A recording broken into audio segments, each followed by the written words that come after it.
কত ধরনের মোমোই খেয়ে থাকি, ভেজ মোমো, চিকেন মোমো, কিন্তু পনির মোমো আমি প্রথমবার বানালাম। কত ভালো হয়েছিল পনির মোমোটা খেতে, একবারে কম উপকরণ দিয়ে খুব তাড়াতাড়ি এই পনির মোমোটা আমি বানিয়েছিলাম। আর সেই রেসিপি তোমাদের সঙ্গে শেয়ার করব বন্ধুরা আজকে। তাই পুরো রেসিপিটা দেখতে থাকো। আমি অনামিকা চলে এলাম একটা নতুন রেসিপি নিয়ে, পুরো ভিডিওটা দেখতে থাকো। আশা করছি সবার খুব ভালো লাগবে। প্রথমে এরকম পনির নিয়ে নিয়েছি, এটা 100 গ্রাম পনির আছে। পনিরটাকে এরকম হাতের সাহায্যে এরকমভাবে কেটে নিচ্ছি। কেটে নিলাম, একটা বাটির মধ্যে রেখে দিলাম। দেখো বেশ গুঁড়ো গুঁড়ো হয়ে গেছে। এরপর এর মধ্যে যেটা মেশাতে হবে সেটা হচ্ছে সামান্য লবণ দেব। সামান্য লবণ দিলাম, একেবারে সামান্য দিতে হবে, নাহলে বেশি লবণ হয়ে যাবে। আর গোলমরিচ গুঁড়ো দিয়ে হাতের সাহায্যেই মেখে নিলাম। গোলমরিচ গুঁড়ো দিলে টেস্ট হয় ভালো। আর এখানে সাদা তেল দিলাম।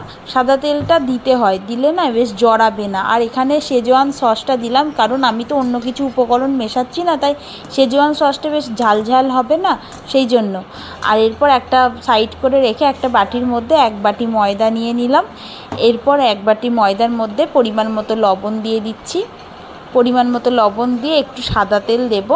সাদা তেল দিয়ে আর অল্প অল্প করে জল দিয়ে এই ময়দার ডোটা রেডি করব। একেবারে অল্প অল্প করে জল দিয়ে মাখবো, একেবারে অনেকটা জল দেব না, নাহলে নরম হয়ে যাবে। অল্প অল্প করে জল দিয়ে একটু ঠেসে ঠেসে করে মাখতে হবে, যার ফলে মোমোটা একটু সফট হবে। বেশ আমরা যেরকম আটা ময়দা মাখি না, যত ঠাসবো যত সুন্দর করে মাখবো কী হয়, সফট হয়, নরম হয়, সেই রকমই সুন্দর করে মাখতে হবে। অল্প অল্প করে জল দিয়ে, আমি এখানে নর্মাল ওয়াটারই ব্যবহার করছি, তোমরা চাইলে উষ্ণ গরম জল দিতে পারো, কোনো অসুবিধা নেই। এইভাবে আস্তে আস্তে করে জল দিয়ে আমি মেখে নিয়েছি। আর এই ময়দার ডোটা দেখো কত সুন্দর মাখা হয়েছে। এরপর অল্প সাদা তেল দিয়ে আরেকটু ভালো করে মেখে নেব। যত ভালো করে মাখা হবে ততটাই কিন্তু মোমোটা সফট হবে, আর যত মোমো সফট হবে খেতে ভালো লাগবে। সেই জন্য অল্প অল্প করে তেল দিয়ে ভালো করে মেখে নিলাম। এরপর এখান থেকে দেখছি কত সুন্দর মাখা হয়েছে। এরপর এখান থেকে লেচি কেটে নিচ্ছি। লেচিটা খুব ছোটও করতে পারো, মিডিয়ামও করতে পারো। আমি এই রকম সাইজের করেছিলাম, খুব একটা ছোট করিনি। আবার অনেকে কি করে, একেবারে বড় একটা মানে রুটির মতো করে বেলে একটা ছোট কৌটোর ঢাকা দিয়ে গোল গোল করে নেয়, সেটাও করতে পারো, কোনো অসুবিধা নেই। এইভাবেও করতে পারো। তারপরে এইভাবে লেচি কেটে নিয়ে আমি এটাকে গোল গোল করে নেব। গোল গোল করে নিয়ে এরপরে মোমোর শেপ দেব। খুব সহজ একটা রেসিপি, যেটা বিকালে স্ন্যাক্স আইটেমে বা সকালেও অনেকে মোমো খেয়ে থাকে, জানো তো বন্ধুরা। কারণ হেলদি টেস্টি মোমো, কোনো অসুবিধা নেই, এতে কোনো শরীর খারাপও করে না, কোনো ভালো ময়দা দিয়ে তৈরি তো কোনো অসুবিধা হয়ও না। এরকম লেচি কেটে নিচ্ছি। লেচিগুলোকে এবার আমি গোল করে নেব।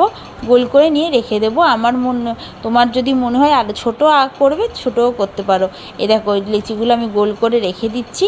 গোল করে নিয়ে এরপরে আমি এর মধ্যে লুচির আকারে ছোট ছোট যেরকম পিস হয় সেইভাবে বেলে নিয়ে আর ওর মধ্যে পুর ভরে নেব। এই পনির মোমোটা খেতে কিন্তু দারুণ হয়, একবার বানালে বুঝতে পারবে। আর পনির অনেকেই যারা ভেজ আছো, যারা নিরামিষ খাও, তারাও কিন্তু এটা ট্রাই করে দেখতে পারো। এই দেখো আমি সেইভাবে সব বেলে নিয়েছি, একেবারে একসঙ্গে বেলে রেখে দিয়েছি।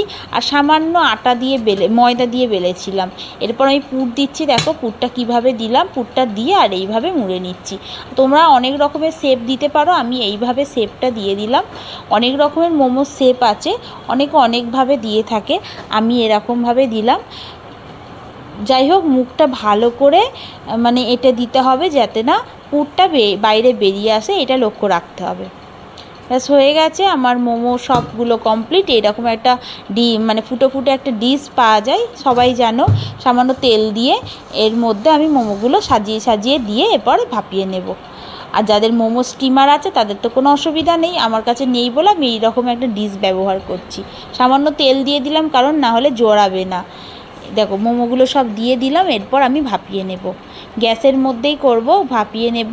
দারুণ সুন্দর হয় এই মোমো, কত সুন্দর হয়েছে দেখো। একটার পর একটা কিন্তু রাখবে না, এইভাবে পাশাপাশি রাখবে। আর তেল নিচেতে অবশ্যই একটু তেল ওয়াশ করে দেবে।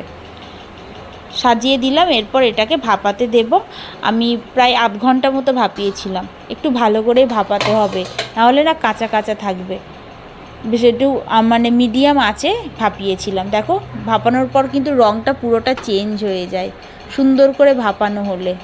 অবশ্যই সুন্দর করে ভাপাবে, কারণ এটা তো ময়দার জিনিস। সুন্দর করে না ভাপালে, কাঁচা থাকলে সেটা শরীর খারাপ করতে পারে, সেই জন্য।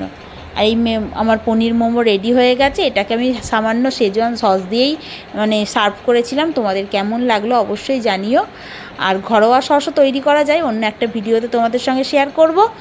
আর অবশ্যই একবার বাড়িতে চেষ্টা করবে। আর পনির মোমো অনেকেই করো না, চিকেন মোমো ভেজ মোমো খাও, একবার এভাবে বানিয়ে দেখো।